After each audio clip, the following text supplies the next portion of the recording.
کاتی خۆی کە ئەمە ڕنجی 100 مەتریمان تەواو کرد ئەو قەڵە باڵغی لەسەر 6 مەتری هەبوو هەموو گوازراوە سەر 100 مەتری ئێستا کە دەگوازێتەوە 120 مەتری ینی تەسیرێکی یەکجار زۆری لە بەرکراوانی هەولێر دەکات.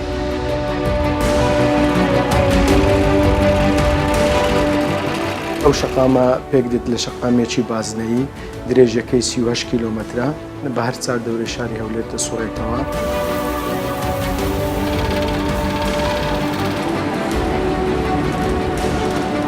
ئەو بەشەیان 11 کیلۆمەترە نیوەی ئەو بەشە ئێستا لە قۆناغەکانی کۆتایی کارکردندایە. بەڕاستیەوە تەجروبەیەکی تازەیە کە ئێمە لە هەرێمی کوردستان شەقامی خێرامان هەبێ شەقامی خێرا شوفێرانی ئێمەوا تێگەیشتون کە خێرا بوو ئیتر یعنی تۆ حڕی بە چەقی خێرایەک دڕۆی لە کاتێکدا ئەوە وانێ شەقامی خێراش سنووری دیاریکراوی خۆی هەیە لە بۆ خێرایی.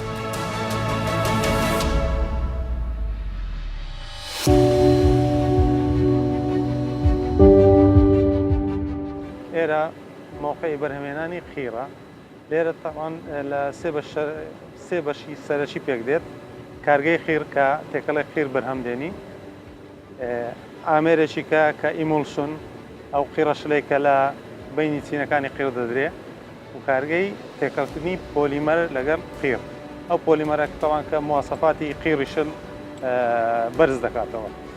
بەنسبەت کارگەی قیرەکە لێرە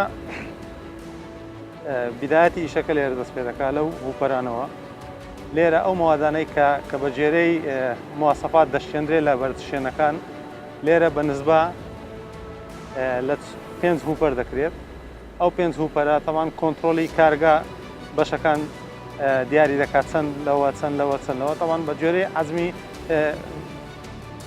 مەوادەکەیە لێرە ڕادەکێشێت دەستە ناو بەشی دووەم کە درایەرە کە وشتی دەکاتەوە و کە پلەی گەرمەکەی دەگەینتە ئەو پلەی گەرمێک کە لە مواسەفاتدایە تەمان ئەوانەش هەموو باجێرەی کۆمپیوتەرە کە لە ژووری کۆنتترۆلە لەوێ کۆنتترۆل دەکرێت پلەی گەرمیەکەی نسبەی ماوادەکان لەوێ وشک دەکرێتەوە و دەنێردێتە بەشەکی کە سکرینە ئەو ماوادە تێکەڵ دەبێت تەوان بە تێکەڵی دەستە ناو درایەرەکە لەوێ لێک جودا دەبێتەوە هەر سایزەک هەر قەبارەك دەستە جێگای تایبەتی خۆی لەوێ بە جێرەی ئەو هاوچێشەی کە دایتمانە کۆمپیوتەرەکە تاوان ئەو کارگەیە فول ئۆتۆماتیکە هیچ دەستکاری نیە فول ئۆتۆماتیکیش دەکات ئەو نزبانە بە جۆرەی ئەو هاوشێک کە دایتمانە کۆمپیوتەرەکە تێکەڵی دەکات دەیباتە ناو سایلۆیەکی تایبەت ناو سایلۆیەکە کە تێکەڵ کرا دەستە ناو میکسەر ئەو میکسەرە ئیشی چیە ئەو تێکەڵە و قیڕەشلەکە و فلەرەکە تێکەڵ دەکاتن بە جێرەی ئەو تایمێک کە دامانایە مەسەلەن 1 دەقایان 50 سانیە ئەو تێکەڵەیە بە جوانی تێک دەدرێت لەوێ ئامادە دەبی دەستە ناو خەزانەکی دیکە ئەو خەزانە ئەو تێکەڵە خیرە خەزم دەکات ئامادەی دەکات لە بۆی بسێتە ناو بار هەڵگرەکان.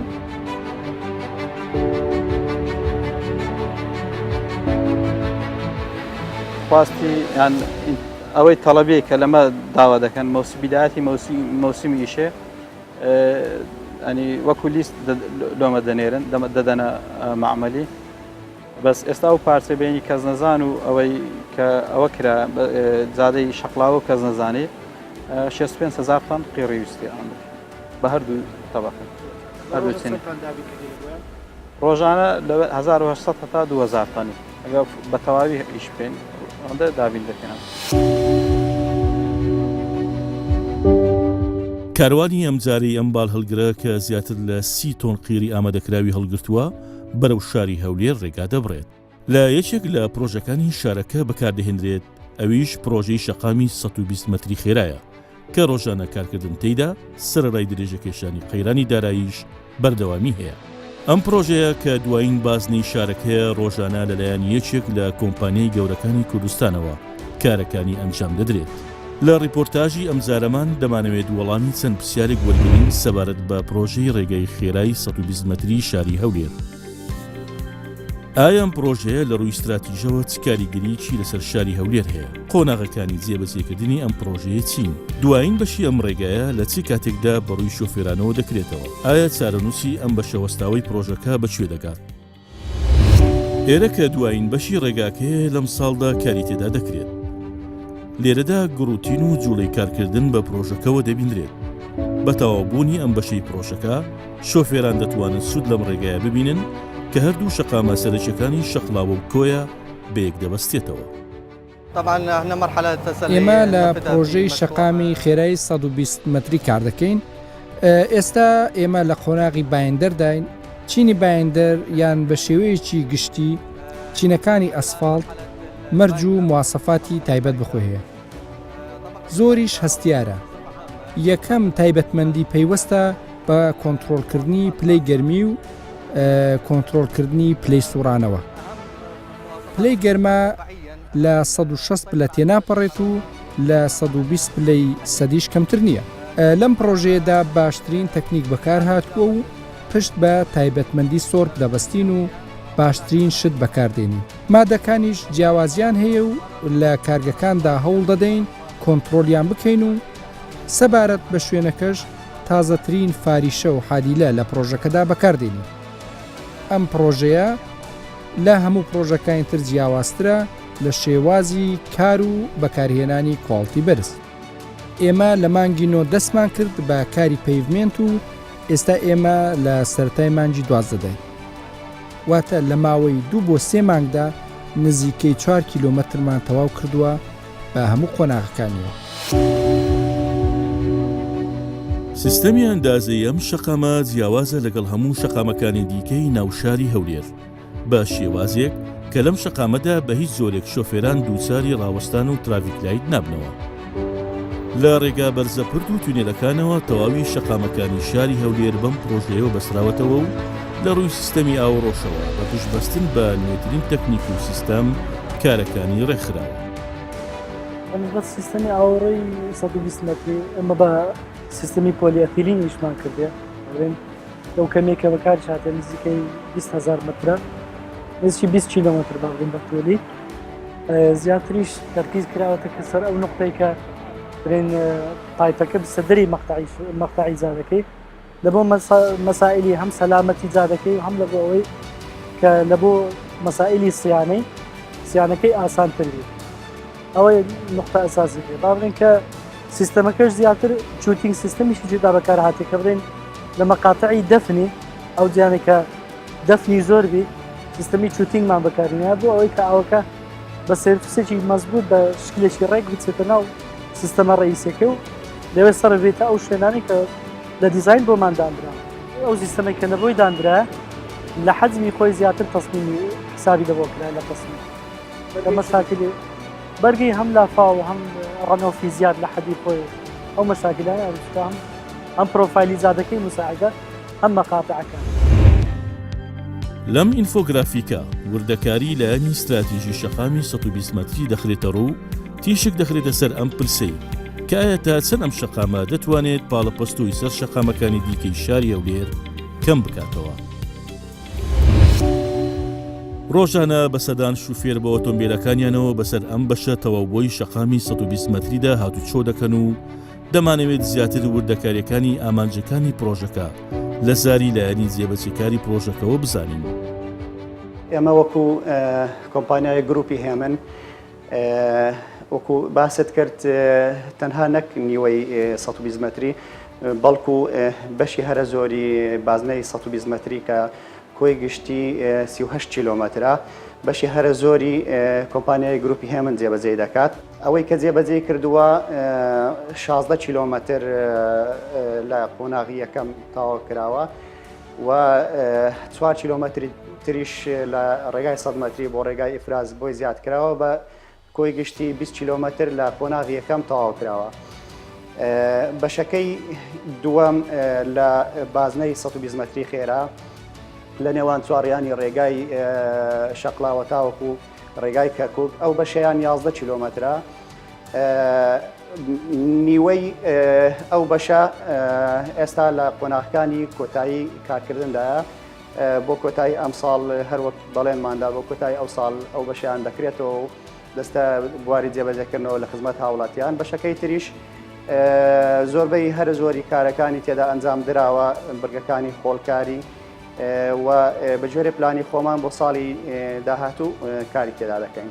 هەر لە سەرەتای وەرگرتنی پرۆژەکە ئێمە وەکو کۆمپانیا ئەوە بەشێکە لە سیستەمی خۆمان کە پێداچوونەوە بەو دیزاینە دەکەین کە با بڵێن بۆی کراوە لەبەر ئەوەی بەگوێرەی گرێبەست ئەو پرۆژەیە کە ئێمە وەری دەگرین لە خاوەنکار کە وەزارەتی شارەوانی و گەشت و گوزارە دیزاینێکی بۆ ئامادەکراوە لە سەرەتا بەڵام بۆ ئەوەی کارەکان بە شێوێکی ناڕێک و نادروست ئەنجام نەدرێ ئێمە وەکو کۆمپانیای گروپی هێمن ئەو کارەشمان کردە سەر ئەستۆی خۆمان و لە ئەستۆی بە تێچووی کۆمپانیا لەگەڵ ڕاوێژکاری کۆمپانیایەکی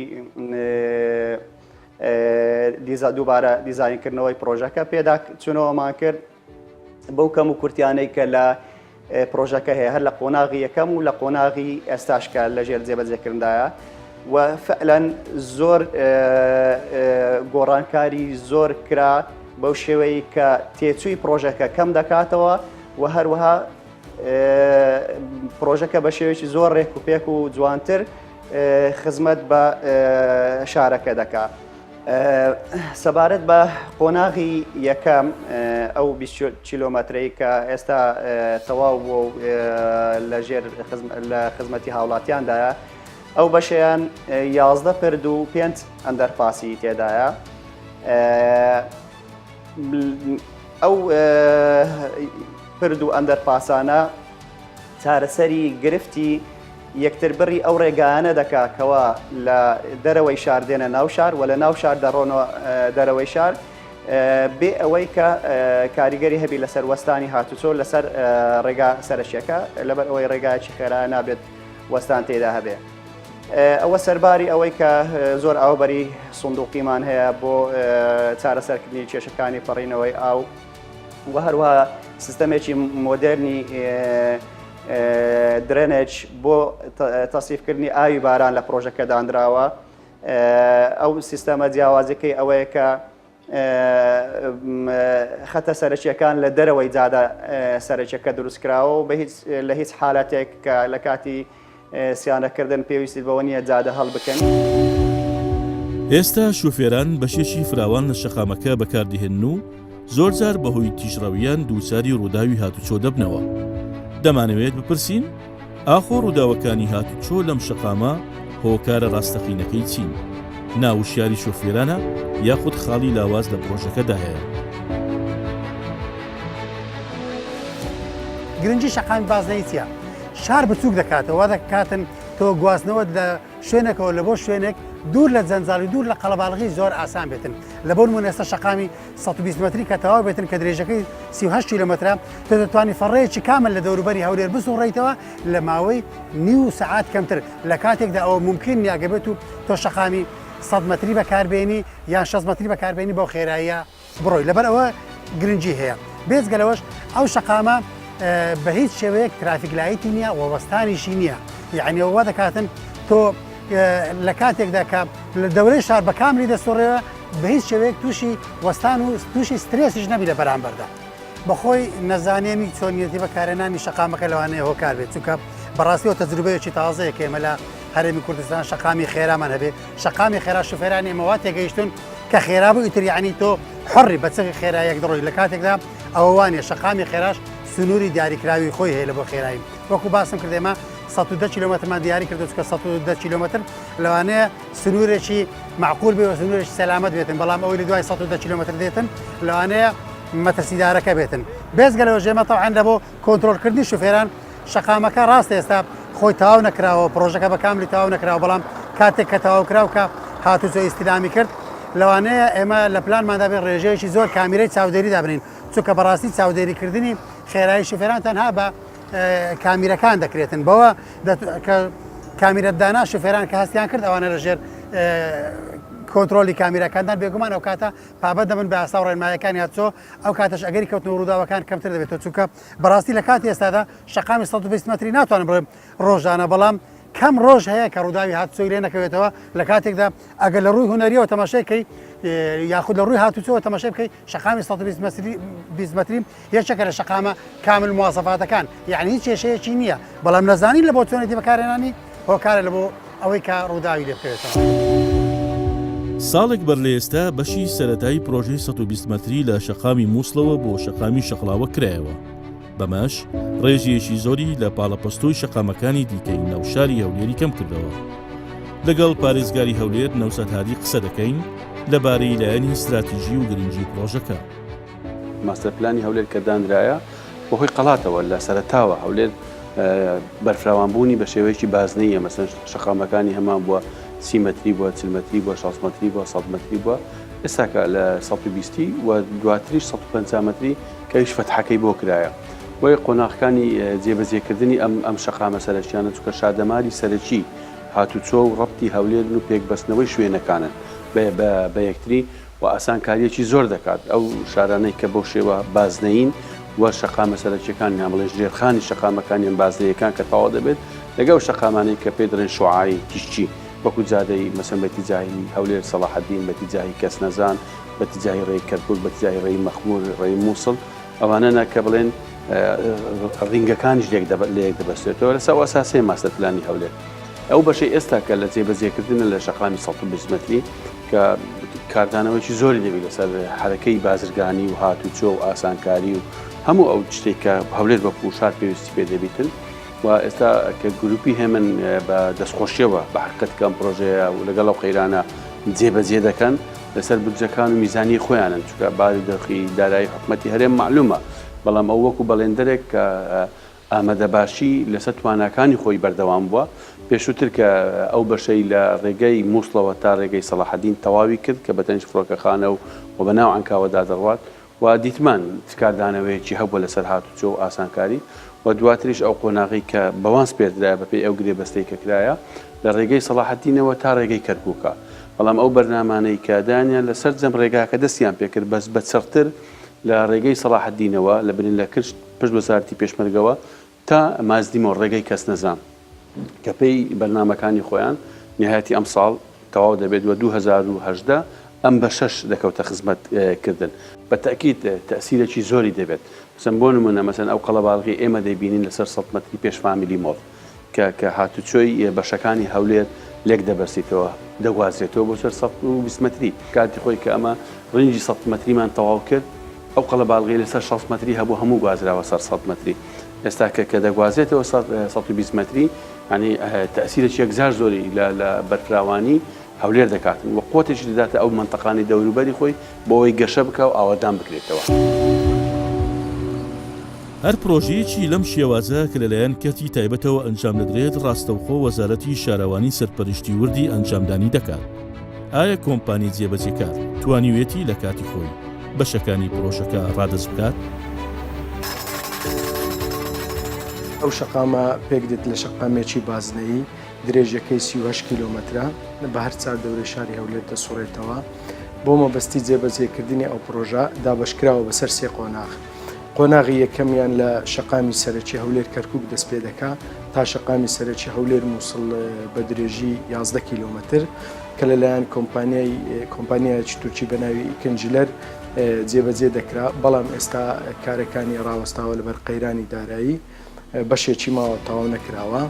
قۆناغی دووەم کە درێژەکەی نزیکەی 16 کیلۆمەترە لە شەقامی سەرەکی هەولێر مووسڵ دەست پێ دەکات تا شەقامی سەرەکی هەولێر شەقڵاوە کە ئێستا وەکو خۆتان دەبینن لە 12 ساڵی 2016 پرۆژەکە بە فەرمی تەواو کراوە و بۆ هاوڵاتیان کراوەتەوە و هاوڵاتیان هاتچۆ لەسەر دەکەن. قۆناغی سێمیش بە هەمان شێوە هەر لەلایەن کۆمپانیای هێمن گروپ جێبەجێ دەکرێت، ئەویش درێژەکەی نزیکەی 11 کیلۆمەترە لە شەقامی سەرەکی هەولێر شەقڵاوە دەست پێ دەکات تا شەقامی سەرەکی هەولێر کەرکوک. پرۆژەی شەقامی 120 مەتری بەیەکێک لە پرۆژە گرنگ و استراتیجیەکانی شاری هەولێردان بدێت لەبەرەوەی پێشبینی دەکرێت کە ئەو بازنەیە تەواو بێت جەنجاڵیەکی زۆری هاتوچۆ لە ناو سنتەری شاری هەولێر کەم بکاتەوە. لەبەرەوەی پرۆژەکە پرۆژەیەکی خێرایە، ترافکلایەتی تێدانیە، وەستانی تێدانیە، ئاسانکاری کرایە لەگە هەموو شەقامە سەرەکیەکان ئەو تیشکە شەقامانەی کە لە ناو سنتەری شار دەردەچن بەرەو شەقامە سەرەکیەکان دەڕۆین هەمووی لەگەر شەقامی 120 مەتری بەسراوەتەوە. بۆیە پێشبینی دەکرێت جەنجاڵیەکی زۆری هاتوچۆ کەم کاتەوە و پرۆژەیەکی زۆر سەرکەوتووە و زۆر خزمەت بە پایتەختی هەرێمی کوردستان دەگەیەنێت لە ئێستادا بە گوێرەی ئەو بەرنامە و پرۆگرامەی کە لە ئێمە و بەهەما هەنجی لەگەڵ کۆمپانیای هێمن گروپ کە جێبەجێکاری پرۆژەکەی دامان ناوە بۆ ئینشاڵە بۆ کۆتایی ئەم ساڵ نزیکەی 4 کیلۆمەترونی واتە لە شەقامی سەرەکی هەولێر شەقڵاوە تا شەقامی سەرەکی هەولێر کۆیە و تۆزە چیش بگرە پاشەوێ لای پشتمازی دوومەڵ ئەو بەشە گشت بەرگەکانی تاو دەبێت هیوادارین لە ماوەی خۆی تاو بێ هەروەکە بەرنامەمان بۆ داناوە ئینشاڵە تاویش دەبێت ئەو بەشە دەکرێتەوە هاوڵاتیان دەتوانن سوودی لێوەربگرن ئەو بەشەی کۆتابەشی کە دەمینێ لەواتە لە شەقامی سەرەکی کۆیە تا شەقامی سەرەکی کەرکووک لە بەرنامە و پرۆگراممان ئینشاڵە بۆ ساڵی داهاتوو تەواوی دەکەین. چەندین ساڵ پێش ئێستا تەبعاً دیزاینەکەی کراوە و دەست پێکراوە بە 3 قۆناغ جێبەجێ بکرێتن. قۆناغی یەکەمیان کۆمپانیایەکی تورکی بوو بەهۆی کێشە و گرفتێکی زۆری دارایی دوا کەوتووە لە جێبەجێکردنی پرۆژەکەی خۆی، بەڵام قۆناغی دووەم بەسەر کەوتوانە جێبەجێ کرا و ئیستیلامیشمان کرێمەوەکو حکومەت ئەو ساڵە قۆناغی سێمی بەشێک لە قۆناغی سێمیشانکەوە تەواو دەکرێتن تا کۆتایی ئەم ساڵ واتە پاش چەند هەفتەیەکی تر ئێمە وەکو حکومەت وەری دەگرین بەشی دەخرێتە بەر خزمەتی هاوڵاتیان ئەمەیان نیوەی بەشی سێیەمی پرۆژەکەیە کە کۆمپانیای هێمن جێبەجێکاری پرۆژەکەیە واتەوەی بۆمان دەرەکەوێتەوە کۆمپانیا خۆماڵەکە توانیوێتی بەهۆی ئەو قەیرانە دارایی بەردەوامی لە جێبەجێکردنی بەشەکانی پرۆژەکەی خۆی بەسەرکەوتوانە وەکو دیزاینەکانی بۆی دانراوە هەرچەندە حکومەت لەوانەیە با بڵێم سولفەکانیشی تا ئێستا پێی نەداوە بەڵام توانیوتی لەسەر ئەرچی خۆی جێبەجێ بکاتن تەمان ئەمە قەرزە لەسەر حکومەت دەمێنێتەوە دواتر پێ بدرێ بەڵام بەسوپاسەوە ئیسپاتیان کرد کۆمپانیا خۆماڵەکان توانا داراییان هەیە و توانای فەنیشیان هەیە بتوانن پرۆژەکان بەسەرکەوتوانە جێبەجێ بکەین. دوای ئەوە سەردانی پرۆژەکەمان کردێ کە دەبینین لە قۆناغی کۆتاییەکانی تر دەتوانن برێم 2 هەفتەی تر دەکرێتەوە بەڕووی هاوڵاتیان و دەخرێتە خزمەتیان بۆ ئەوی شۆفێران بتوانن هاتوچۆی لەسەر بکەن. ئەو بەشەی کە کۆمپانیا تورکیەکە دەیەکا کۆمپانیای ئەکنجلەرە ئەمە بەهۆی قەیرانی خۆی پێش قەیرانی دارایی خۆشی کێشەی مالی هەبوو بەڵام دواتر کە قەیرانی دارایشی بەسەرداهات حکومەتیش لەوانەیە نەیتوانی سولفەکان بە پێی پیویست بدرێتێ ئەوەندەی تر کێشەکەی ئەو کۆمپانیای گەورەتر کرد بۆیە وای کرد کەوا بەربەز بوو لە بۆرەوەی تەواوی بکاتن ئێستا ئەوانەی کە کردوویەتیشی خەریکی هەڵدەوەشێتەوە لەبەرەوەی مەڕوری وەقت کە بەسەری داڕەت دەبی هەمووی تێک دەچیتەوە بە تاکید کێشێکی و گرفتێکی زۆری گەورەی بۆمە دروستکرێ بە تایبەتی ئەو دوو بەشەی ترکەوە کۆمپانیای هێمن تەواوی کردووە ئەگەر ئەو بەشەی لەگەر تەواو نەبیتن یعنی ئەو ئامانجەی کە هەمانە لەوانەیەکو خۆی ئیشی پێ نەکرێ بۆی ئێستا ئێمە لە بەرنامەمانە کە هەوڵ بدەین بە زووترین کان کۆمپانیا ئینزاریشمان کردووە تا ماوەیەک بتوان دەست بەکار بێ ئێمەش بتوانین ئاسانکاری بۆ بکەین بە ئەو کێشانی کە هەیەی بەهۆی ئەوەی قەرزێکی زۆری لەسەر بوو زۆربەی ئالیاتەکانی لە محکەمە حجزیان سەردانراوە بەرامبەر بە قەرزی خەڵکەوە واتە کێشەکەی تۆزێک با بڵێم زۆر لایەن لەخۆ دەگرێتن بۆیە بە هەوڵمان داوە چارەسەری بۆ بکەین و نووسرامان بۆ کردە بۆ جهدیلانی پەیوەندیدار بتوانن هاوکاری بن بۆ جێبەجێکردنی کێشەکانی بەڵام وەک ئاماژەم پێدا لەگەڵ ئەو ماوەی پێماندایە تا ئێستا نەتیجەی نەبووە بەردەوامی لەگەڵی تاوە بکەین بتوان دەست بەکاربیتەوە ئەگەر نەیتوانی دەست بەکاربیتەوە ئەو کاتێ ئەمە بەدیلی ترمان دەبێ بۆ جێبەجێکردنی ئەم پرۆژە. گەورەبوونی شارەکان پێویستیان بە ژێرخان شارسازی و پرۆژەی استراتیژی هەیە کەوا دەکات ژیان و کاروباری هاوڵاتیان بە باشتر و ئاسانتر بڕوات بڕێەوە. شەقام و ڕێگاکان وەک دەماری شار جوڵەی مرۆڤەکان ڕێک دەخەن و چەند زانستی و وەردروستکرابن ئەوەندە سەلامەتی هاوڵاتیان مسۆگە دەکەن.